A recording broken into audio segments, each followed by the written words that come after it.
আসসালামু আলাইকুম। Professor doctor Nasiruddin কাজল। এখন একটা কিডনির স্টোনের রোগী অপারেশন করলাম, অর্থাৎ উনি আমার কাছে ডান পাশে একটা কিডনি স্টোন নিয়ে আসছিলেন। স্টোনটা সাইজটা ছিল 2 সেন্টিমিটারের মতো। তার ব্যথা হতো, প্রশ্বাস রক্ত যেত, মাঝে মাঝে জ্বর হতো। এই নিয়ে উনি আমার কাছে আসলেন। ভদ্রলোকের বয়স বেশি না, 35 এর মতো বয়স। ওনাকে দেখে আমি ওনাকে বললাম যে আপনার এটা অপারেশন করতে হবে। প্রথমে তো স্বাভাবিক উনি একদিনা ঔষধ দেন, ওষুধ খেয়ে ভালো থাকবো। উনি চান ঔষধে।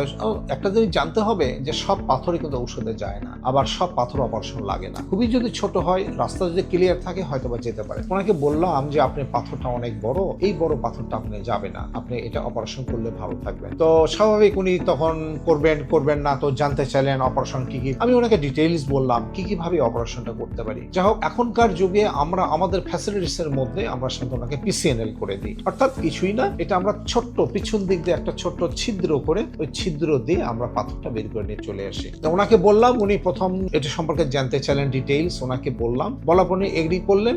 ওনাকে আমি অপারেশনটা করলাম, এখন করে আসলাম। উনি অপারেশন খুব ভালো মতো হয়েছে, আল্লাহর রহমত সাকসেসফুল হয়েছে। এবং এই মুহূর্তে অপারেশনের পরে আমরা সিএম দিয়ে চেক করেছি, আর কোনো তার স্টোন নাই। সো আমার বিশ্বাস উনি অনেক ভালো থাকবেন। ওনাকে আজকে অপারেশন করলাম, উনি আগামী কালকে উনি বাসায় চলে যেতে পারবেন। সো একটা দিন থাকলেই হয়। তো এখানে অ্যাডভান্টেজ যেটা, উপকার যেটা, আগেকার যুগে তো আমরা সব পাথর যখন টেকনোলজি ছিল না, হয়তো আমাদের ওপেন করতে হতো। এখনো লাগে না তা বলবো না, কিছু ক্ষেত্রে। তবে এই সমস্ত পাথরের ক্ষেত্রে সাধারণত আমরা পিসিএনএল করলে রোগী অতি দ্রুত বাসায় চলে যায়, নিজের কাজ কামে যোগদান করতে পারে, অফিস আদালত করতে পারে, তার ব্যথা কম থাকে এবং সে অতি দ্রুত সুস্থ হয়ে যায়। সো এই সমস্ত রোগীদের সবসময় ডাক্তারের শরণাপন্ন হয়ে একটা প্রপার চিকিৎসা, প্রপার টেকনোলজিতে চিকিৎসা করলে আপনি ভালো থাকবেন। ধন্যবাদ।